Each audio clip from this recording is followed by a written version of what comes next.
ప్రియులారా, దేవుని వాక్యాన్ని ధ్యానించుకుందాం. పరిశుద్ధుడు అయిన యేసయ్య, పరిశుద్ధాత్మ తండ్రి ఆత్మ చేత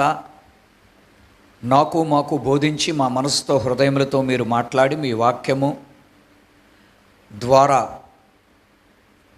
మమ్మల్ని సరిచేసి బాగుచేసి స్వస్థపరిచి ఆశీర్వదించమని యేసు నామమును అడుగుచున్నాము తండ్రి, ఆమేన్. ప్రియులారా, 22వ దినం ఈరోజు. మనం ప్రభువుని గురించి తెలుసుకుంటున్నాం కొంచెంగా.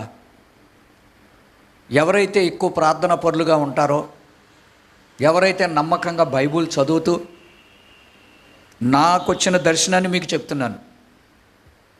ఏ పాస్టర్ చెప్పేది ఈజీగా ఉందా? ఎవడు చెప్పే కథ సరదాగా ఉందా? ఎవరు బైబిల్లోంచి చెప్పే చాలా సులువుగా ఉన్నాయా? వాటిని చూసుకుని నడుచుకునే వాళ్ళకి నా బోధ నచ్చదు. మనము ప్రతి సంవత్సరానికి ఒకసారి బైబిల్ ముగించాలి. బతికున్నంతకాలం, నీ జీవితకాలం అంతయు. ఏమని రాస్తుందండి బైబిల్లో? నీ జీవితకాలం అంతయు ఈ ధర్మశాస్త్ర గ్రంథమును చదువుటలో తప్పిపోకూడదని ఉంది కదా. అది యూదులకు చెప్పాడు, పాత నిబంధన. మరి పాత నిబంధన అయితే చింపేసి కొత్త నిబంధన వాడుకోండి, చూద్దాం. పోనీ పాటిస్తారని చూద్దాం. కొత్త నిబంధన తీసుకోండి. పౌలు జీవిత చరిత్ర తీసుకొని పోనీ అదైనా పాటిస్తారా? పాటించినప్పుడు బైబిల్ ఎందుకండి మన దగ్గర? 66 గ్రంథాలు ఉన్నాయి. నీకు నచ్చిన గ్రంథమే ఉంచుకో. బైబిల్ని పాటించలేకపోతున్నాం. ఈ 66 గ్రంథాల్లో నుండి ఒక్కొక్క గ్రంథము నుండి ఒక్కొక్క సూత్రాన్ని తీసుకుని మన జీవితాలను కట్టుకుంటే దీర్ఘాయువుతో హ్యాపీగా మనం బ్రతుకుతాం. ఎందుకని ఇలాగ ఉంటున్నాం మనం? నాకు అర్థం కాదు. బైబిల్ ఎందుకు తెలియట్లేదు మనుషులకి? బైబిల్ ఎందుకు చదవలేకపోతున్నాం? సంవత్సరం అయ్యే లోపల ప్రార్థనలో ఎందుకు ఎదగలేకపోతున్నాం? మన దేవునితో మనం మాట్లాడుకుంటాం రాదా? అదేంటండి అన్నీ నేర్చుకుంటున్నాం. అన్నీ నేర్చుకుంటారు కదా, జోకులు నేర్చుకుంటారు, లోక సంబంధమైన మాటలు నేర్చుకుంటారు, సినిమా పాటలు నేర్చుకుంటారు, లోకంలో నుండి పుస్తకాల నుండి ఎన్నెన్నో నేర్చుకుంటారు. బైబిల్ నుండి ఏవి నేర్చుకోవేంటి? మనం ఏం గుర్తుండవేంటి? మన బ్రతుకును బాగు చేసేవి, మన బంధువులను మన స్నేహితులను మార్చేవి, దేశాన్ని బాగు చేసేవి, మన చుట్టూ క్షేమాన్ని మనం సృష్టించుకునేవన్నీ బైబిల్లో ఉన్నాయి కదా. ఏం జరుగుతుంది మన మధ్యలో? ప్రియులారా, ప్రభువుని గురించి తెలుసుకోవటం ఎంతో అవసరం, దినదినమూ అవసరం. మనం ఈ విధంగా చూస్తే ఎక్కువగా ఇలా 40 దినములు మనుషులు, కొంతమంది ఉపవాసం ఉంటున్నారు, కొంతమంది ఉండడం లేదు. అది వాళ్ళ ఇష్టం, అంతే. దీనికి రూల్ ఏమీ లేదు. ఈ 40 రోజులకు రూల్ ఏమీ లేదు. మీ ఇష్టం. మీకున్న ఆసక్తి, మీకున్న భక్తి, మీకున్న సమయంను బట్టి చేయండి. అలాగని నాకు సమయం లేదు నేను చేయనంటే దేవుడు ఊరుకోవడం. ఏదో ఒక రోజు అంటాడు. ఒక యవనస్తుడితో అన్నాడు దేవుడు బైబిల్లో, నేను నా జీవితకాలం అంతా డబ్బు సంపాదిస్తానన్నాడు. డబ్బు బాగా పోగేసుకున్నాడు. మంచి ఇల్లు కట్టుకుంటాను అనుకున్నాడు, కట్టుకున్నాడు. బట్టలు, డబ్బులు, బంగారు బరేడే ఏం పోగేసుకున్నాడో మనకు తెలియదు, చేసేసుకున్నంత. ఇక నేను ఎంతకాలం బతుకుతాను? చచ్చేదాకా తిను త్రాగు సుఖించని హ్యాపీగా బతుకుతాను నేను అనుకున్నాడు. దేవుడు అన్నాడు, వెర్రివాడా, ఈ రాత్రి దేవుడిని ప్రాణాన్ని అడుగుతున్నాడు రా. సైతానిచ్చే డబ్బు, సైతానిచ్చే సుఖం, సాతానిచ్చే లోక సంబంధమైనటువంటివన్నీ పోగేసుకుంటున్నావు, కానీ నేనిచ్చే పోగేసుకోవట్లేదు. నేనిచ్చేవి నిత్యమైనవి. ఈ లోకము సాతానుడిచ్చేవి తాత్కాలికమైనవి. ఈరోజు నీ కళ్ళ ముందు అన్నీ కనబడతాయి, మరుసటి రోజుకు మాయమైపోతాయి. అందంగా ఉంటుంది భార్య, వేషగా మారిపోద్ది. ఎంతో జ్ఞానవంతులైన కొడుకులు కూతుళ్ళు ఉంటారు, ఏ ఉద్యోగాలు లేక దిక్కుమల్లుళ్ళు అయిపోతారు. జాగ్రత్త, సమాజంలో జరుగుతుంది. పోగేసుకుంటాననుకుంటావు, దేవుడు లేకుండా ఏం పోగేసుకోలేవు. ఈ శరీరాన్ని కూడా లెక్క చేయకూడదండి. సిలువ కొట్టబడాలండి శరీరం. దేవుని సన్నిధి అనేసరికి పరిగెట్టుకుని వస్తూ ఉంటే ఈ శరీరంలోకి వచ్చే రోగాలు కూడా భయపడి పారిపోతాయి. భక్తిలో ఆసక్తి, భక్తిలో శక్తి. ఏం చేస్తున్నాం? మనస్సాక్షిని కాపాడుకోవాలి. ప్రతిరోజు దేవునికి 2-3 గంటలు ఇవ్వట్లేదు. అందుకనే దెయ్యాలు మీ మీద దాడి చేస్తాయి, అందుకే రోగాలు వస్తాయి, అందుకే మనశ్శాంతి పడవద్దు, అందుకే ఒకరినొకరు బాధ పెట్టుకుంటారు, ఒకరి మాట ఒకరికి అర్థం అవ్వదు. మీరు ఆశపడినవి దొరకవు. ఎప్పుడు చూసినా ఇంక నేను ఇవే కదా చెప్తుంటా. వాక్యాన్ని ఎందుకు వదిలేస్తారు? ఈరోజు గుండెల మీద చెయ్యేసుకుని, అవునండి నాకు బైబుల్ అంటే చాలా ఇష్టం, వాక్యం అంటే చాలా ఇష్టం, నేను అనేక వాక్యాలు కంఠస్థం చేస్తున్నాను, నాకు అనేక వాక్యాలు అర్థమవుతున్నాయి, నాకు చాలా ఇష్టంగా ఉన్నాయి, నేను ఈ వాక్యానుసారంగా నడవడానికి ప్రయత్నిస్తున్నానండి, కొన్ని వాక్యాలు నా జీవితంలో నెరవేరుతున్నాయండి, నేను వాక్యం చదవకుండా ఉండలేనండి, ప్రసంగం వినకుండా ఉండలేనండి, ఉపవాస ప్రార్థన మానకుండా ఉండలేనండి, దేన్ని నేను విడిచిపెట్టలేనండి అని మనం ఉండగలుగుతున్నామా? మరి ఏం నేర్చుకుంటున్నారండి ప్రజలు? దేవుణ్ణి అడ్డం పెట్టేసుకుని, ఉదాహరణకి దేవుణ్ణి అడ్డం ఎలా పెట్టుకుంటారంటే, దేవుణ్ణి అడ్డం పెట్టేసుకుని పిల్లలు కావాలంటారు, పిల్లలు పుట్టాక పిల్లల వల్ల రావటం కుదరట్లేదు మానేస్తారు, ఉద్యోగం లేనంతకాలం వస్తారు, ఉద్యోగం దొరికి నాకు ఉద్యోగం వచ్చింది, అది ఖాళీ లేదు నేను రానని మానేస్తారు.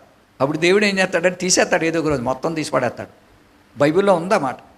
యవనస్తుడా, O foolish man, tonight the Lord demands your life. ఈ రాత్రి వెర్రివాడా, ఈ రాత్రి దేవుడిని ప్రాణాన్ని అడుగుతున్నాడు. ప్రాణం నాది కదా, నువ్వు సంపాదించుకున్నవన్నీ నీ శక్తి సామర్థ్యం అయితే అయ్యి ఉండొచ్చు, లేక నువ్వు మనుషులుండో సాతాను నుండో పోగేసుకున్నావు, కానీ నీ లైఫ్ నాది, నీ గుండె నాది. దాన్ని తీసేసుకున్నాను అనుకో, ఏమవుతామండి? నువ్వు ఎంత పోగేసుకున్నా వేస్టే. The Lord demands your life. అడిగేస్తున్నాడు దేవుడు, అడిగేస్తున్నాడు అంతే. నా ఇచ్చేసాయి, నాకు ఎందుకే, మీరు బతికుండే లాభం, నాకు ఏ ఉపయోగం లేదు. ఓ 10 మంది కొరకు ప్రార్థన చేయలేని వాళ్ళు నాకెందుకు? నీ సమయం నీకు ఇచ్చాను, నా సమయం నేను తీసుకున్నాక మీకు సమయాలు కాలాలు అన్నీ ఆశీర్వదించి ఇచ్చినా కూడా దాన్ని వాడుకుంటాం రాకపోతే, ఓ మంచి బోధకుడిని ఇస్తే ఉపయోగించుకుంటాం రాకపోతే, ఒక చక్కని మందిరం ఇస్తే అక్కడ భక్తి కట్టుకుంటాం రాకపోతే, ఎంత అన్యాయం. డబ్బు డబ్బు డబ్బు, ఎంతకాలం డబ్బుతో ఉంటారు? ఉండండి. డబ్బు ఎంత కావాలో దేవుడు ఇస్తాడో, ఎన్ని అవసరాలు ఉన్నాయి తీరుస్తాడు, కానీ డబ్బే నా ప్రాణం అనకూడదండి, డబ్బే నా సర్వం అనకూడదండి. డబ్బు మీదే నీ మనసు నీ హృదయాన్ని పెట్టుకొని, మనసుని హృదయాన్ని డబ్బుతో నింపేసుకుంటే నాకైతే తెలియదండి దేవుడు ఎలా ఏం చేస్తాడో, ఎలాంటి తీర్పిస్తాడో. కొన్ని మాటలు మనం ఇక్కడ చూస్తాం. ఈ 4వ అధ్యాయంలోనికి వెళ్తే మార్కు సువార్తలో అక్కడక్కడ కొన్ని మాటలు మీకు తెలియజేయాలని నేను ఇష్టపడుతూ ఉన్నాను.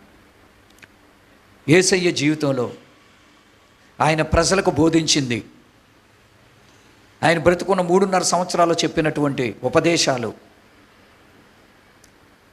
ధర్మసూక్తులు, నిత్య సత్యాలు, మనకేం అవసరం అవుతాయో వాటి గురించే మనం మాట్లాడుకుంటున్నాం, హృదయానికి అప్లై చేసుకుంటున్నాం మనం వీటిని. ఊరికనే కాదండి, వినేసి నాకు అర్థం కాలేదు, నాకు తెలియదని అనుకుంటే వదలడండి దేవుడు.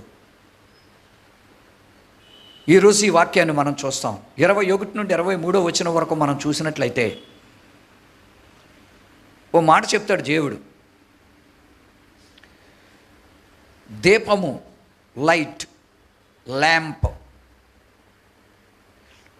మీరు దీపమును వెలిగించి దీపస్తంభం మీద పెట్టండి, మీరు దీపాలు, you are a lamp, you are a light అన్నాడు దేవుడు. యేసయ్య, నేను దీపాన్ని, నా బిడ్డలు కదా మీరు దీపాలు, నేను వెలుగుతూ ఉన్నాను, నేను ఎన్నడూ ఆరిపోలేదు, మీరు ఆరిపోవద్దు అంటున్నాడు దేవుడు. దేవుడు ఏమంటున్నాడో, ఆరిపోకండి, వెలుగుతూ ఉండండి, మీ వెలుగు ప్రకాశింపనివ్వండి, మీ వెలుగు ఇంకొకరికి అంటించండి, ఆ వెలుగుని ఆరిపోయిన దీపాలని అంటించండి.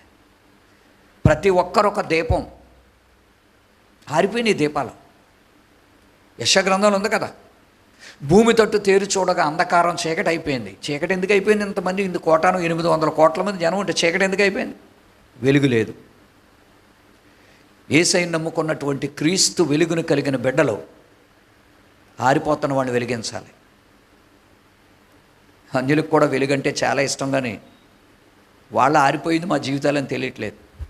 భక్తి లేని వాళ్ళ జీవితాలు ఆరిపోతాయి, ప్రార్థనాత్మ లేని వాళ్ళ జీవితాలు ఆరిపోతాయి, దొంగ భక్తి కట్టే వాళ్ళ జీవితాలు మినుకుడు అంటూ తయారవుతాయి. అంటే ఎప్పుడు ఆరిపోతాయో తెలియదు. దేవుడు అందుకే మంచి ఉపమానం చెప్పాడు. ఈ ఉపమానాలు చెప్పడానికి కారణాలు ఉన్నాయి. ఆ దినాలలో ఈరోజు ఉన్నటువంటి ఎలక్ట్రిసిటీ లేదు.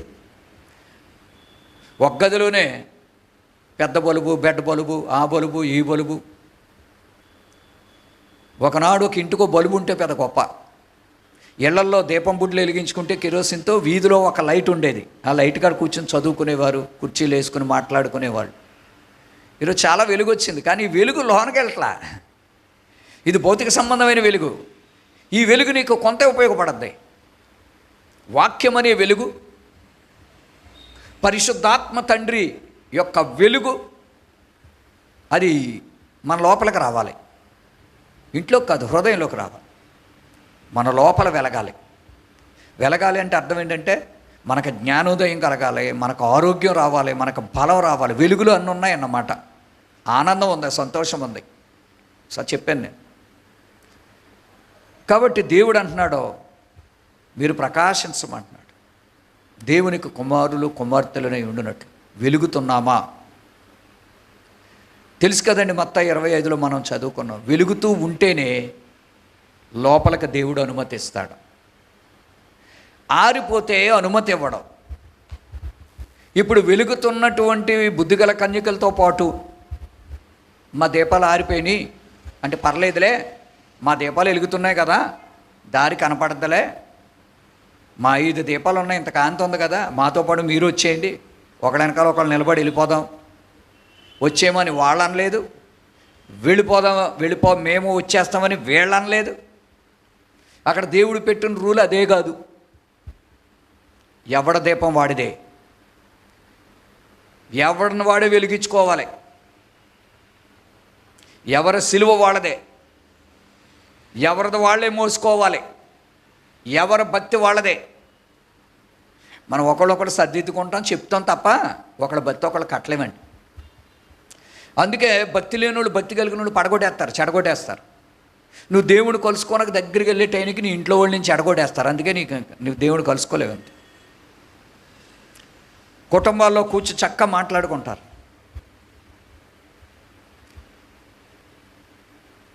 చాలా దురదృష్టకరమైన విషయం. ఇళ్లలో మాట్లాడుకున్న ప్రతిదీ దేవుడు వింటాడు.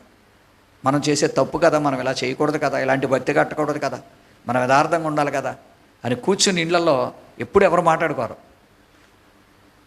మా ఇంట్లో మేము ఎప్పుడు అదే మాట్లాడతాం. మేము మాట్లాడుకుంటాం కూర్చొని. మా జవాన్ అంటాడు అప్పుడప్పుడు, పాపం నాకు ఉద్యోగం రాలేదు, మీరు అందరూ దశంభాగాలు ఇస్తారు, నేను ఇవ్వలేకపోతున్నాను, అదే నాకు ఎక్కువ బాధ ఉంది, ఎక్కడో చోటకి వెళ్ళిపోతాను, ఎక్కడో చోటకి వెళ్ళిపో, రోజు అదే మాట అంటాడు. ఎక్కడో చోటకి వెళ్ళిపోయి పని చేస్తాను అంటాడు. వద్దునా, దేవుడు ఇస్తాడు, ఇచ్చాకప్పుడు నువ్వు దేవుడి కోసం ఇద్దు. కానీ నువ్వేం చేస్తున్నావు, నువ్వు ఖచ్చితంగా ఉన్నావా అని నేను పాస్టమ్మని అడుగుతాను, పాపను అడుగుతాను. మమ్మల్ని మేము అలా సరి మీరు చేసుకుంటారా? ఎవరు చేసుకోరు. మనల్ని ఇంత దీవిస్తున్నాడు దేవుడు, మనం సేవకి ఏం చేస్తున్నాం? ఏం జరుగుతుంది అసలే? జనాలు సుఖానికి అలవాటు పడిపోయారు. సుఖభోగములు యందు వాంఛ కలిగిన వాళ్ళు సచ్చిన వాళ్ళతో సమానం ఉంది బైబిల్లో.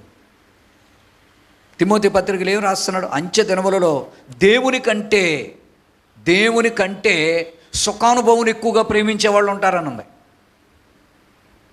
ఒకవేళ ఏసీ ఉంటే ఏసీని వదలలేక ప్రార్థనలకు రారో, ఉపవాసం ఉండలేకపోతే రారో, ఇంట్లో మంచి భోజనాలు ఉన్నా, మంచి బెడ్ ఉన్నా, మంచి అన్ని సకల సౌకర్యాలు ఉన్నా రారో. చావు బతుకులు, రోగాలు, తెగుళ్ళు, అప్పులు, కష్టాలు, పిల్లలు పుట్టకపోకుండా, ఉద్యోగాలు లేకుండా, సరైన చదువులు లేకపోతే, ఇంకా ఏదైనా సమస్య ఉంటే వస్తారు అంతే దేవుడి దగ్గర. మరి సమస్య తీరితే రారా? సమస్య తీరిన వాళ్ళతోనే మందిరం నిండాలి. ఒక అద్భుతం దేవుడు నీకు చేసినప్పుడు ఆ మందిరాన్ని వదిలిపెట్టకూడదు, ఆ సంఘాన్ని వదిలిపెట్టకూడదు. కానీ అలా లేరు జనాలు. సాక్ష్యాలు కూడా అసలు చెప్పడం. నువ్వు వెళ్ళి యాజకునికి చూపించి మందిరంలో కానుకేసుకుని నువ్వు సాక్ష్యం చెప్పు. మందిరంలో సాక్ష్యం చెప్పడానికి దేవుడు అవకాశం ఇచ్చిందని ఉపయోగించుకోకపోవటం ఎంత ప్రమాదకరమో చెప్పనా? మనుషుల ఎదుట మీరు నన్ను అంగీకరించకపోతే పరలోకంలో కూడా నేను మిమ్మల్ని అంగీకరించను అన్నాడు దేవుడు. నువ్వు ప్రజల ఎదుట సాక్ష్యం చెప్పావు కదా, నేను నీ గురించి చెప్పను, నువ్వెవరో నేను ఎరగను అంటాను కదండి. చాలా ప్రమాదకరంగా ఉంటుంది కదా. నాకైతే చాలా ఇష్టం. నేను చిన్నప్పటి నుంచి ఖచ్చితంగా భక్తి కట్టుకుంటూ నేర్చుకున్నాను. అనేక గద్దింపులు, దిద్దుబాట్లు, హెచ్చరికలు అన్నీనండి. ఇంకా అలా కట్టాలంటే ఇంకా నేను కట్టుకుని భక్తి చెప్తే ఇంకేం కడతారు భక్తి? ఖచ్చితమైన బోధ చెప్తే అసూయ పడుతున్నారు కొంతమంది సేవకులు. అసూయపడి ఏంటారు వీడు ఎలా చెప్పేస్తున్నాడు, వీడు ఖచ్చితంగా ఉన్నాడా, తన నైతిగా ఉన్నాడా? రండి నాతో వచ్చి నిలబడండి, నాతో ఉండండి, నా కన్నీళ్ళు చూడండి, నా మోకాళ్ళ ప్రార్థన చూసుకోండి, రండి ఎలాగ ఏడ్చుకుంటున్నామో దేశం కోసం, నశించిపోతున్న యవనస్తుల కోసం. పాస్టర్లు యేసయ్యలాగా బతికితే ఇన్ని సంఘాలు ఉన్నాయి. ప్రతి పాస్టరో యేసుప్రభు శిష్యుల్లాగా, అపోస్తలులాగా అలాంటి ప్రేమతో, అలాంటి బోధ చేస్తూ, అలాంటి స్వస్థతలు పరిస్తే ఈ సమాజం ఎన్ని కోట్ల మంది మారిపోతారు ఒకసారి ఆలోచించండి. డబ్బు సుఖభోగంతో చేయటం కాదు సేవ, పరిశుద్ధాత్మతో దేవుని నడిపింపుతో ఆయన చిత్తంలో చేయాలి సేవ. యథార్థమైన సేవ చేసి సత్యాన్ని చెప్తుంటే అలా చంపేస్తున్నానండి సేవకుల్ని. ఖచ్చితంగా యథార్థంగా బోధిస్తున్న వాళ్ళే. ఎంత అన్యాయం అండి ఇది. మన వీళ్ళలో గద్దించుకోవాలండి, ఒకళ్ళు సరి చేసుకోవాలండి. ఎంతకాలం అండి దేవుణ్ణి దుఃఖ పెడతాం? ఎంతకాలం అండి ఖచ్చితంగా వాక్యానుసారంగా బ్రతకకుండా ఉంటాం? ఇక్కడ మనం ఇంకో మాట చూస్తాం. 24, 25 వచనాల్లో చూస్తే 4వ అధ్యాయంలో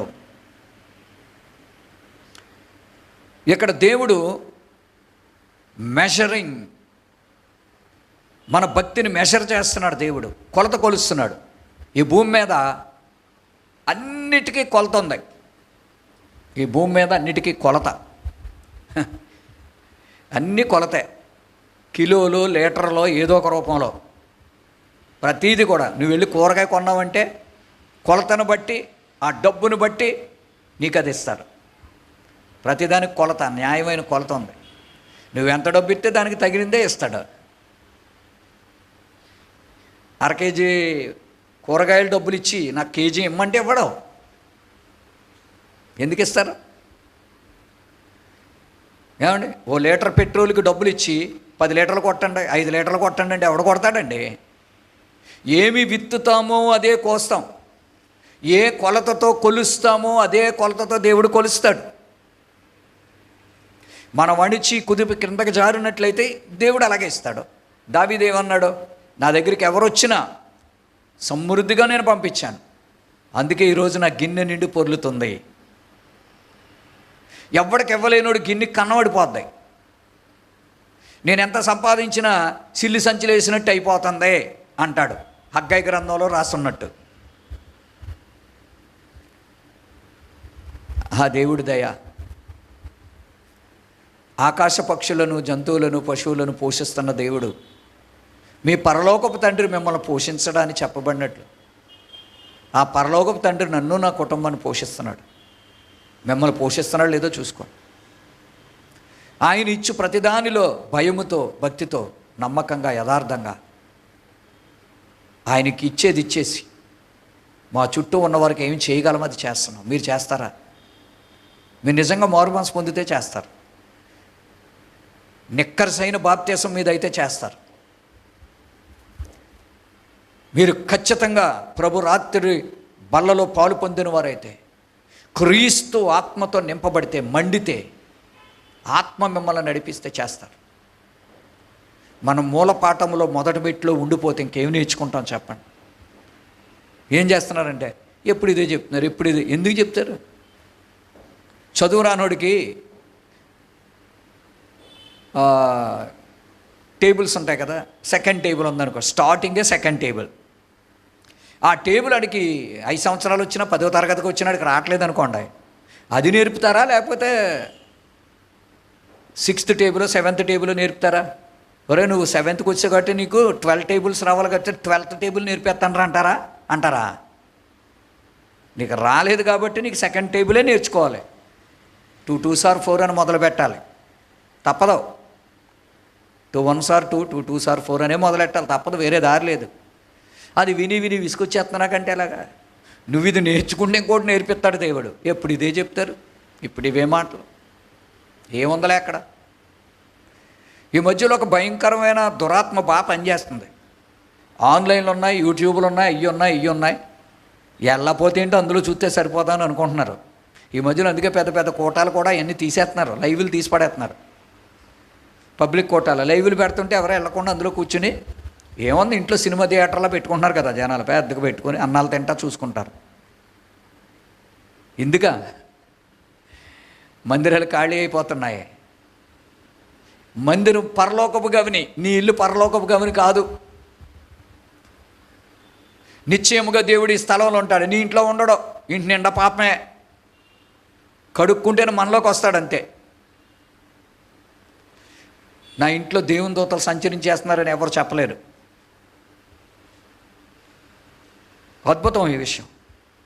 కాబట్టి ప్రియులారా, మనం ఎవరికి ఏది ఇచ్చినా సొణుక్కొనక విసుక్కొనక హృదయపూర్వకంగా ఇవ్వాలి. మనకే దేవుడు అలాగిస్తాడు, మెషర్ చేస్తాడు భక్తిని. మెనే టెకెలో ఫార్సిన్ దానియేలు గ్రంథంలో ఉంది. నిన్ను త్రాచులో తోచగా నువ్వు తక్కువైపోయావు అన్నాడు దేవుడు. దేవుడికి సమానమైన కొలతలు ఇష్టం. సామెతల గ్రంథంలో ఉంటుంది ఆయనకి. దొంగ త్రాసు ఆయనకి యెహోవాకి హేయము, సరి అయిన గుండె ఆయనకి ఇష్టం. గుండె అంటే ఈ గుండె కాదు, గుండె అంటే రాయి, తూకం రాయి. నువ్వు తూకం కొనుక్కుంటున్నప్పుడు నీకు తక్కువ ఇస్తే నువ్వు ఏమైనా ఇష్టపడతావా? మరి దేవుడికి తక్కువ ఇస్తే ఆయన ఒప్పుకుంటాడా దేవుడు? నీకు అన్ని ఇచ్చాడు దేవుడు. నువ్వు నెలంతా నువ్వు కష్టపడి నిన్ను దీవించినప్పుడు నీ ఆశీర్వాదంలోంచి నువ్వు తూకంతో వస్తున్నాడు అనుకో, దేవుడు నువ్వేమిస్తారో చూసుకోవచ్చు. చూడ్డా దేవుడు? దీని మీదే మన ఆయుష్, మన ఆరోగ్యం, మన సమాధానం, మన మారు మనసు రక్షణ, పరలోకం ఎంట్రీ దీని మీద ఆధారపడి ఉంటుంది. పరలోకం ఎంట్రీ ఊరికనే ఊరుకోడు దేవుడు. పౌలు చాలా చెప్తాడు ఇలాంటివన్నీ కూడా, ఎప్పుడైనా ధ్యానించుకోవచ్చు మనం. కాబట్టి ఇంకొక మాట మనం చూసుకుంటాం. ఈ మాట చూసుకుని మన ప్రార్థనలోనికి వెళ్తాం. ఈరోజు ఇందులోనే ఒక అద్భుతమైనటువంటి మాటలు దేవుడు సెలవిస్తున్నాడు. ఈ 4వ అధ్యాయంలో ప్రభువారు ఒక అద్భుతమైనటువంటి ఉపమానాన్ని చెప్తున్నాడు. ఒక చెట్టుని చూపించి ఒక చెట్టుని ఉపమానంగా చెప్తున్నాడు. 28, 29 వచనాలు మనం అవి చూస్తాం. అసలు 26 నుండి 34 నుండి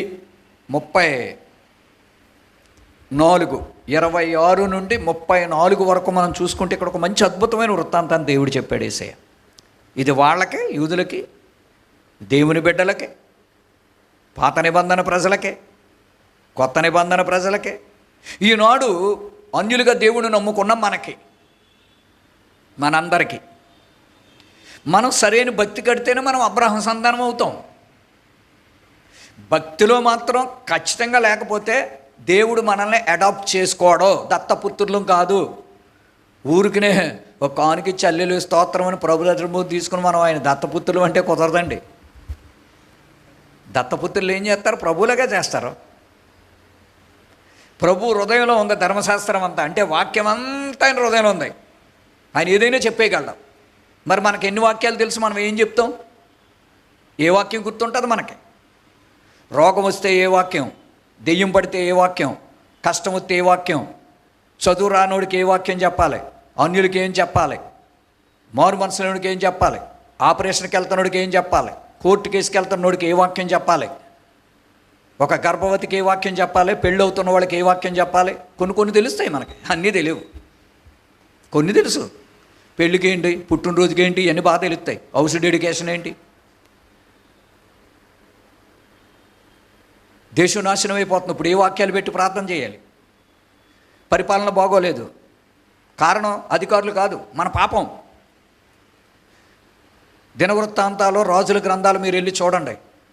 ఏ దేశ నాయకుడిని, ఏ అధికారిని కూడా మనం తిట్టుకోవాల్సిన పని లేదు. మనం తిట్టుకోవడం వల్ల ఏ ఉపయోగమే లేదు, వేస్ట్. వాళ్ళు దేవుణ్ణి ఎరగనోళ్ళు. ప్రభువా మీరు మాట్లాడిన వాళ్ళతో ప్రార్థన చేయాలి. దానియేలు, షడ్రక్, మేషక్, అబేద్నెగోలు ప్రార్థన అడుగడుక్కి ప్రార్థన. బెల్షస్సర్ అని ఒక మెంటల్ రాజు ఉన్నాడు, ఆడి కోసం ప్రార్థన చేశారు. ప్రభా నువ్వు మాట్లాడు, చాలా భయంకరుడు, నువ్వు మాట్లాడంటే రాత్రి దేవుడు మాట్లాడేశాడంతే. హస్తం వెళ్ళి రాసేసింది. వీళ్ళు ప్రార్థన చేశారు కాబట్టి దేవుడు అతనితో మాట్లాడాడు. నెబుకద్నెజరు చాలా భయంకరుడు. మళ్ళీ నలుగురు కలిసి ప్రార్థన, ప్రభా నెబుకద్నెజరు వస్తే సర్వనాశనం చేసేస్తాడు, బబులోను దేశం నుండి వస్తాడు, ఇశ్రాయేలు కంటే సర్వనాశనం చేసేస్తాడు, ఆయన మార్చు అంటే అంత పెద్దోడిని ఏం చేశాడంటే పిచ్చోడు అయిపోయాడు దెబ్బకి. దేవుని చిత్తం అయితే రేపు మనం ధ్యానించుకుంటాం. అయిపోయి దెబ్బకే అల్లిపోయాడు. దేవుడు మాట్లాడాడు, ఇంతమంది ప్రార్థన చేస్తే మారిపోయి అంటాడో ఈ దేవుడు తప్ప దేవుడు లేడు అన్నాడు. అది మనం నోటికొచ్చేసి మనం బెదిరించేసి మాట్లాడేసి అడవిడి చేసేయకూడదు. మేమేంటి అనుకున్నాం, మేము క్రైస్తవులు నిద్రపోయిన సింహాలు, పడుకున్న పిల్లులు, కుక్కలమని చెప్పకూడదు. దేవుడు అన్నాడు మొరగన కుక్కలు అన్నాడు దేవుడు. తప్పండి. కడుక్కోవాలండి. ఇంకా కడుక్కుంటున్నానండి, నేను రోజు కడుక్కుంటున్నానండి, కడుక్కుంటానండి చచ్చిదాకా నేను. ఎందుకంటే భక్సింగ్ అయ్యగారు కానీ ఫెలోషిప్లో దానియేలు అయ్యగారు కానీ ఓ మాట చెప్పారండి. ఇద్దరు నిజంగా అన్నదమ్ముల్లా బ్రతికారండి సేవలో. వాళ్ళు మాట చెప్పారు, మనం మారు మనసు పొందిన పాపులు అని చెప్పారు. మరి అది మీకు అర్థమవుతుందో లేదో నాకు తెలియదు ఆ వరుస. మనము పరిశుద్ధులు అని సేవకులు తప్పుడు బోధలు చేసి మనుషుల్ని చెడగొడుతున్నారు. ఎలాగా? మనం ఎందుకు పరిశుద్ధులం అవ్వాలని చెప్పండి. స్నానం చేసేస్తే పరిశుద్ధులు అయిపోతారా? ప్రభురతిని తీసుకుంటే పరిశుద్ధులు అయిపోతారా? లేకపోతే మనకు భాషలు వచ్చేస్తే పరిశుద్ధులు అయిపోతారా? ఈ శరీరంతో ఉన్నంతకాలం ఈ శరీరంతో మనం ఎన్నో పాపాలు చేసాం. ఈ కళ్ళు పాపం చేసాయి. దేవుడు ఏమన్నాడు? కళ్ళు పాపం చేసి పీకి పడేయమన్నాడు. కళ్ళు పీకేయి, చెవులు నరికేయి, ముక్కు కోసేయి, నాలుక కంట కోసేయి, పీక్ కోసేసుకోవాలి. ఇంకా పాపమే కదా మరి అన్నీ. చేతులు పాపం చేతులు నరికేయి, కాళ్ళు పాపం చేసే కాళ్ళు నరికేయి, హృదయం అంతా చెడిగే, గుండె లాగి బయటకు పడాయి, మెదడంతా కుళ్ళు ద్వేషం కట్రే, బుర్రకాయ పగలగొట్టి మెదడంతా తీసి బయటపడాయి. మనిషి ఏముంటాడు ఇంకప్పుడు చెప్పండి. కాబట్టి మానవుడు చచ్చేదాకా పాపే. మా ప్రొఫెసర్ అదే చెప్పారు, మరి మా కథలు నేర్పారు. అయితే నువ్వు కట్టుకునే భక్తి, నీ కన్నీళ్ళు, నీ ప్రార్థన, నీ ఉపవాసాలు, నీ పరిశుద్ధత కొరకైన ఆరాటం, ఈ రోజు నుండి నువ్వు అంటే అయితే చచ్చేదాకా ఈ శరీరం తప్పదు కాబట్టి అలాగే పాపంలో బ్రతుకుతూ పాపం జుర్రుకుంటూ బతకమంటారా అంటే మానకూడదు. అలా చేయకూడదు. టక్కన మానేయాలంతే. ఎప్పుడు నీకు సువార్త అందిందో, ఎప్పుడు ఖచ్చితంగా దేవుడు చెప్తున్నాడు దైవజనుడి ద్వారా, వాక్యం ద్వారా, మనిషి చెప్పేయడం చేయొద్దు. వాక్యంలో ఉందా లేదా చూసి చేయండి. ఈ వాక్యమే దేవుని మాట. ఈ వాక్యమే నిన్ను బ్రతికిస్తుంది. నిన్ను సృష్టించింది ఈ వాక్యం. నీకు రూపునిచ్చి నీకు ప్రాణం పోసి నిన్ను మనిషిని చేసింది ఈ వాక్యం. మరి ఇదే నిన్ను పోషించాలి, ఇదే నిన్ను రక్షించాలి, ఇదే నిన్ను కాపాడాలి. నన్ను కాపాడేది అదే. ఎలా ఉంటే అట్లా కాబట్టి పాపమానంలో ఉంటుంది, పరిశుద్ధులైపోరు. ఎల్లప్పుడూ బైబుల్ చదువుతూ ఉంటే శుద్ధీకరించబడతామని బైబిల్లో ఉంది. ఎల్లప్పుడూ ప్రార్థన చేస్తుంటే దినదినం క్షణక్షణం దేవుడు క్షమిస్తూనే ఉంటాడు. ఈ రెండు మానకుండవి. మీకు తెలుసు కదండి, గుండె ఎప్పుడు పనిచేస్తూనే ఉంటుంది. ఏది రెస్ట్ తీసుకున్నా గుండె రెస్ట్ తీసుకోదు, కిడ్నీలు రెస్ట్ తీసుకోదు. అలాగే వాక్యము ప్రార్థన ఈ రెండిటికి విశ్రాంతి ఉండకూడదు. మనలో వీటికి రెస్ట్ ఉండకూడదు. మన ఆత్మ ప్రార్థిస్తూనే ఉండాలి. నేను పండుకొనిను నా ఆత్మ మేలుకొని ఉన్నది. ఏమండి, నేను నా మనసు మీద పండుకొని కొవ్వు మెదడు దొరికినట్లుంది. నాకు వాక్యాలు గుర్తొస్తున్నాయంట, మైండ్లోకి వచ్చేస్తున్నాయంట కీర్తనకారుడికి. మనకేమొస్తాయి? మనకు ఆ రోజున్న కష్టాలు, ఎవడ తిట్టాడా, ఎవడేమన్నాడా, కొనుక్కున్న చీరలు కొనుక్కోలేకపోయాం, కొనుక్కున్నటువంటి బంగారం కొనలేకపోయాం. ఇవాళ ఇంత డబ్బు సంపాదించాలనుకున్నాను, అంత డబ్బు రాలేదు నాకు. పడుకునేటప్పుడు పడక మీద మనకు వచ్చే ఆలోచనలు బట్టి మన హృదయం, మనసు ఎలాగుందో తెలుసుకోవచ్చు. మనకు మనం మార్కులు వేసుకోవచ్చు. ఇక్కడ ఈ మాటలు చూచి మనం గ్రహించుకుందాం. 28-29లో దేవుడు ఒక చక్కని మాట చెప్తాడు. ఒక విత్తనం భూమిలో చల్లాలి, ఆ మొలకెత్తుద్ది, అది ఫలిస్తుంది. దానికి దేవుడు ఈ యొక్క ఒక ఫలవృక్షం లేక ఒక చెట్టుని మనిషి జీవితంతో పోల్చాడు. యాక్చువల్లీ ఒక చెట్టు, ఒక విత్తనముకి ఉండే గుణం ఏంటంటే దానిలో మార్పు వస్తుంది. 6 రకాల మార్పు వస్తుంది. ఏమండి, ఒక విత్తనం 6 రకాల మార్పు చెందితే అది ఫలాలు ఇస్తుంది. మన భక్తి జీవితంలో 6 మెట్లు ఎక్కితేనే పరిశుద్ధ జీవితానికి వస్తాం. చెప్పాం కదా, మనం విన్నాం కదా. గ్రహింపు, పశ్చాత్తాపము, పాపములు ఒప్పుకొని సరి చేసుకొనుట, మారు మనస్సు, బాప్తిస్మము, రక్షణ నిశ్చయత లేక రక్షణ వాగ్దానం, పరిశుద్ధ జీవితం. 6 ఎలాగ క్లుప్తంగా చెప్తా. మొదటిది, ఈ వాక్యాన్ని మీరు ఒకసారి చూస్తే 4వ అధ్యాయం 28వ వచనం నుండి మనం చూస్తే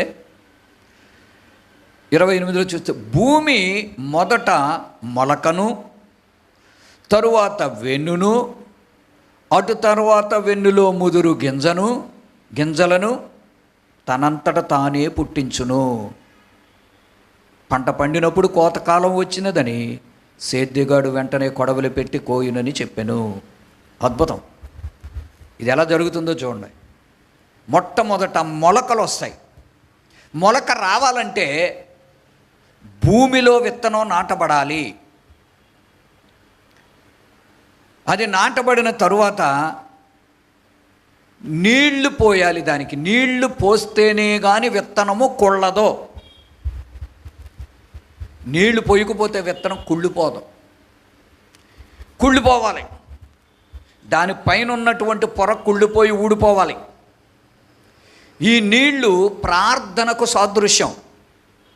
ప్రార్థన నీ బుద్ధి మారేదాకా, నీ గుణం మారేదాకా, నీ ఆశలు తీరేదాకా, నీ నిర్లక్ష్యం పోయేదాకా, నీ భక్తిహీనత పోయేదాకా, దేవుడికి ఇచ్చే మనసు ఇచ్చే మనసు రావట్లేదు మనకు, అది పోయేదాకా కూడా ప్రభా ఏంటి ఆయన బాబు అన్నిటి ఖర్చు పెట్టుకో, దేవుడికి ఏమి ఇవ్వరండి ఆయన, ఇది ఏమి న్యాయం ఆయన నేను చేసేది. భలే తెలివైన వాళ్ళండి జనాలు. చాలా కృతజ్ఞత హీనులు ఎక్కువైపోయారు. ఏమీ లేనప్పుడు దైవజనుడి మీద ఆధారపడతారు. వచ్చాక ఎవడికో పంపిస్తారు కానుకలు. గుళ్ళు దగ్గర అడుక్కుని వాళ్ళు లైన్గా కూర్చుంటారు చూడు, వాళ్ళ కోసం చిల్లర ఎట్టుకెళ్ళి అలా పంచుతారు కదా. క్రైస్తవులు కూడా వారికి దేవుడిచ్చిన దశంభాగాలు కానీ కానుకలు కానీ పంచుకుంటూ పోతారు ఒక్కొక్కడికి. అంటే వాళ్ళకి ఒక గురువు ఉండదు, వాళ్ళకి ఒక సేవకుడు ఉండడు, వాళ్ళకి ఒక మందిరాలు ఉండవు. ఇక్కడ అదే జరుగుతుంది. ఇక్కడ చచ్చిపోవాలి. ప్రార్థన, కన్నీటి ప్రార్థనతో లేక ఆ నీళ్లతో విత్తనం నిండిపోయి పాతిపెట్టబడిన జీవితం, చచ్చిపోయిన జీవితం భూమిలో పాతిపెట్టబడాలి. దేవుడేమన్నాడు? లోతుగా తవ్వి మీ బీడు భూములు దున్నమనలేదా దేవుడు? నాటండి. బయటెట్టావనుకో విత్తనం, పక్షులు ఎత్తుకెళ్ళిపోతాయి. పెట్టి విత్తనాన్ని నీళ్ళ వల్ల అది కుళ్ళిన తరువాత దాని మీద పడవలసింది ఏంటంటే సూర్యరశ్మి, ఎండ పడుతుంటే ఎండలో నుండి వచ్చినటువంటి ఆ యొక్క జీవం, వెలుగులో జీవం ఉంది కదా, ఆ జీవం ద్వారా బతుకుద్దే విత్తనం. నీతి సూర్యుడైన యేసు క్రీస్తు ఆత్మ మనలోకి వస్తే బ్రతుకుతాం. అప్పుడు మొదలెడుతుంది మనకు మొలక. నిన్ను బ్రతికిస్తా, నిన్ను దీవిస్తా, తరతరాలకు ఆశీర్వాదంగా మారుస్తానని చెప్తాడు దేవుడు. అలా జరిగిన తర్వాత ఏం జరుగుతుందంటే మొలకలు వస్తాయి. మొలకలు చూసి ఎంత ఆనందిస్తాం. Starting step. మొలకలు వచ్చాక చాలా మొలకలు ఎండిపోతాయి, కుళ్ళిపోతాయి, చాలామంది తొక్కితే చచ్చిపోతాయి. కానీ మొలకలు వచ్చినప్పుడు మనం మాటికి చూస్తాం. కొన్ని చూస్తూ ఆ మొలకలు వచ్చాక అదే పువ్వులు అయితే రాలిపోతుంటాయి, కొన్నిసార్లు పిందులు అయితే రాలిపోతుంటాయి. రెండోది ఏం జరుగుద్దంటే ఈ మొలకల్లోంచి వెన్నులు వస్తాయి. అప్పుడు వస్తుంది అన్నమాట. ఒక పువ్వు వచ్చి పువ్వులో నుంచి ఒక పిందె, ఒక కాయ వస్తుంది. అది ధాన్యం అవనివ్వండి, ఒక ఫలం అవనివ్వండి, ఏదైనా సరే. రెండో స్టెప్ మొలకలు. బ్రతికింది అంటానికి సాదృశ్యం మొలకలు. బతికింది, చిన్న చిన్న మొలకలు. అదే నువ్వు కట్టుకునే భక్తి. రెండవది అందులోంచి వెన్ను వచ్చింది. వెన్ను వచ్చిందంటే అర్థం ఏంటంటే చిన్న చిన్న కాయలు వచ్చాయి. చిన్న చిన్న కాయలు. ఈ కాయలు ఎలా మారతాయి? పండ్లుగా మారిపోతాయి. మనకి బలమైన ఆహారంగా మారిపోతాయి. ఆ చిన్నవి ఏమవుతాయి? ఒగరగా ఉంటాయి, చేదుగా ఉంటాయి, టేస్టీగా ఉండవు, వాటిలో బలం ఉండదు. రెండో మెట్టు, ఆ పిందులు వెన్నులు కొంచెం వెన్ను వచ్చింది, ఉదాహరణకు అది గోధుమ అనుకుందాం, వరి అనుకుందాం, వెన్ను వచ్చింది. వెన్ను వచ్చిన తరువాత వెన్ను వచ్చింది, పర్లేదురా బాబు అని అనుకుంటే ఈ లోపల తుఫాను, వర్షాలు అవి ఇవన్నీ వచ్చినాయి అనుకోండి, అది పడిపోతే చచ్చిపోతాయి. వెన్నులు వచ్చిన తరువాత వెన్నులు ఏంటంటే స్టార్టింగ్ భక్తి. అది ఏమండి, మొలకలంటే బతకడం, వెన్నులంటే స్టార్టింగ్ స్టెప్. ముదురు గింజ వస్తుంది తర్వాత. మూడోది ముదురు గింజ అంటే ఏంటంటే నువ్వు భక్తిలో బలంగా తయారవుతున్నావు అనమాట. నీకు వాక్యం అర్థమవుతుంది, ప్రార్థన అర్థమవుతుంది. ఈ ముదురు గింజల లాంటి భక్తి మనం కట్టట్లేదు. దేవుడు అన్నాడు కదా, అన్నిటిలో ఆవగింజ చిన్నదే కానీ ఆవగింజ అంత విశ్వాసం సంపాదించుకోండి అన్నాడు. ఎందుకంటే ఇది గట్టి గింజ. మీరు పని చేయండి, మీ రెండు చేతుల మధ్యలో పెట్టి, రెండు చేతుల మధ్యలో కానీ రెండు వేళ్ల మధ్యలో పెట్టి గింజని మీరు ట్రై చేయండి, పొడుని చేయడానికి అవుతుంది అని చూడండి. పంటి మధ్యలో ఎట్టు కొరికితే పొడుగు అవుతుంది, కానీ చాలా గట్టిగా ఉంటుంది. చిన్నదే కానీ గట్టిది. ఏంటంటే వెన్నులో ముదురు గింజ రావాలి. ముదురు గింజ అంటే ఏంటంటే నువ్వు ముదిరిపోవాలి భక్తిలో. నీ ప్రార్థన వల్లిస్తుంటే దెయ్యాలు పారిపోవాలి, జవాబులు రావాలి, పరలోకాన్ని తాకాలి. వాక్యం చదువుతుంటే అనర్ఘణంగా ఖచ్చితంగా ఉండాలి. మనం ఇంతంత చదువుకున్నాం, ఎంత ఖచ్చితంగా చదవాలి. మనం తప్పులు చదివితే ఏంటి అసలు? అది చక్కని వాక్యం, స్వచ్ఛమైన తెలుగు. కంగారు ఎందుకు? మనకు భయం వద్దు, ఏం భయపడొద్దు. యేసయ్య ఏం చెప్పాడు మనకి? భయపడొద్దు. నేను దేవుడు నమ్ముకున్న కొత్తలో నిలబడి వాక్యం చదవమని కాళ్ళు చేతులు ఎగరగల కొట్టేసుకుని, ఆడవిడ బెల్సెసర్ రాజు కొట్టుకున్నట్టు ఇలాగెలగల కొట్టేసుకుని మాట వచ్చేది కాదు. కానీ మా బైబిల్ కాలేజీలో ఒక సీక్రెట్ నేర్పారు. నువ్వెవరి వైపు చూడొద్దు, నువ్వెవరి వైపు చూడొద్దు. నీ కళ్ళు మూసుకొని దేవుని వైపు చూసుకుంటూ ప్రార్థన చేయి, సాక్ష్యం చెప్పు. ఒకవేళ వాక్యం చదవాలంటే దాని వైపే చూసుకో, దేని వైపు చూడొద్దు. దీని వైపు ఒకసారి, మనుషుల వైపు ఒకసారి చూసుకుంటే నీ కంగారు వచ్చి, కన్ఫ్యూజన్ వచ్చి ఇది అయిపోతావు. ముదురు బ్రతుకు అనగా ఎదిరించి నిలబడి ఫలించే జీవితం. ముదురయ్యావంటే అర్థం ఏంటంటే నిన్నెవడ పడగొట్టలేడు, నిన్నెవడ చెడగొట్టలేడు. ఏ పాపమునైనా నువ్వు జయిస్తావు. టైం లేకపోయినా నువ్వు దేవుడితో గడుపుతావు. ఎన్ని శోధనలు వచ్చినా తప్పించుకుని దేవునితో ఉంటావు. ఆ మెట్టుకు వస్తున్నారా? ఆ తర్వాత ముదురు, వెన్నులో ముదురు వచ్చాక ఆ నాలుగవది గింజలు వస్తాయి. గింజ వచ్చిందంటే పరిపక్వం అయిపోయిందని అర్థం. ఈ గింజలు దేనికి సాదృశ్యం అంటే గుడ్ క్వాలిటీస్తో నిండిపోయిందన్నమాట ఆ ఫలం. అంటే ఆత్మీయ ఫలాలను అనుకోండి, లేక ప్రేమ, సంతోషం, సమాధానం, భక్తి జీవితంలో ఏమైందంట, మనం గింజ పట్టాము, స్టోరేజ్ చేసుకున్నావు, వాగ్దానాలు పొందుకున్నావు. ఈ గింజల వాగ్దానాలు. ఆ తర్వాత ఐదోది ఏంటంట, పంట కోసం. పంట పండిపోద్ది, పరిపక్వతలోకి వస్తుంది. ఆ మెట్టు కోసమే మనం ఈ భక్తి కడుతున్నాం. పరిపక్వతలోనికి రాకపోతే నరకానికి వెళ్ళిపోతాం. పరిపక్వతలోనికి రావాలి. ఎప్పుడు వస్తాం మనకు తెలియదు. పరిపక్వతలోనికి వచ్చి మనం సిద్ధంగా ఉంటేనే పరలోకం వెళ్తాం. నువ్వు పరిపక్వతలోకి రాకముందే దేవుడు వచ్చేసినా, రాకడొచ్చేసినా, శ్రమలు ఎక్కువైపోయినా, చర్చలు లేకపోయినా, భక్తి లేకపోయినా ఇంకా పరిపక్వతలోనికి వెళ్ళలేము, ఆగిపోతాం అంతే. పరిపక్వత, పరిపూర్ణత, అదే పరిశుద్ధ జీవితం. ఆరో మెట్టు. మనం అప్పుడు దేవుడు మనల్ని కోత కోయటానికి వస్తాడు. ప్రపంచాంతం, రెండో రాకడ. ఎంత చక్కగా చెప్పాడు. మనం ఏ మెట్లో ఉన్నాం? ప్రార్థన చేసుకుందాం. పరిశుద్ధుడు అయిన తండ్రి, నీ పవిత్ర వాక్యాన్ని బట్టి మీకు స్తోత్రాలు. పవిత్ర వాక్యం, విలువైన వాక్యం నాయనా తండ్రి, 3 మాటలు మాకు ఈరోజు తెలియజేసి, మేము దీపాల వలె వెలగాలని, వెలుగుతూ ఉంటేనే లోపల ప్రవేశిస్తామని, వెలక్కపోతే లోపలికి వెళ్ళలేవని మీ వాక్యాలు ఉన్నాయి. మమ్మల్ని, మా భక్తిని కొలత కొలుస్తున్నావు తండ్రి. మేమే కొలతతో ఉన్నామో, ఏం విత్తుతున్నామో అవన్నీ మేము చూసుకుంటామని, మేము వృక్షాల వలె ఫలించి అభివృద్ధి పొందాలని నువ్వు ఆశపడుతున్నావు. ఈ 6 మెట్లు మాకు దయచేయి. ఏ మెట్లో ఆగిపోయామో ఇంకా నీ రక్తంతో కడగబడి నీతిగా బ్రతికే జీవితం మాకు ఇవ్వండి. మా ప్రార్థన ఆలకించండి దేవా. ప్రార్థన మానేశారు ప్రభా చాలామంది. వాళ్ళందరితో మాట్లాడండి ఆయన. నా ప్రభా మీ పాదాలు పట్టుకుంటున్నాను. మానేసిన వాళ్ళందరూ నీకు ఇష్టమైతే నీ చిత్తమైతే రేపైనా తీసుకురండి. కానీ ఇలాగా ఎంతకాలం ఎన్ని సంవత్సరాలు ఇలా చేస్తారు ప్రభా. దొంగ దోచుకునే కాపరి దగ్గరికి పారిపోనివద్దు ప్రభా. తండ్రి మంచేది చెడేది తెలియని గుడ్డితనంలోకి మేము వెళ్ళిపోనివద్దు ప్రభా. నువ్వు లెక్కడుగు తండ్రి, నువ్వు లెక్కడుగు తండ్రి. ఈ మందిరం నీది, ఇక్కడ నువ్వు ఉన్నావు తండ్రి. నువ్వు ఉన్నావని చూసిన వాడు ధన్యుడు, నిన్ను కలుసుకున్నవాడు ధన్యుడు. యెహోవా తమకు దేవుడిగా కలిగిన జనులు ధన్యులు.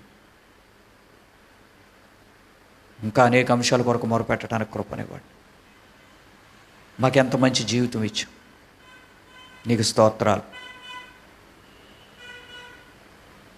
నీ ఆత్మతో మమ్మల్ని నింపి రేపు ఆరాధన కొరకును సిద్ధపరచ. యేసు నామమున మనవులు అడుగుచున్నాము తండ్రి.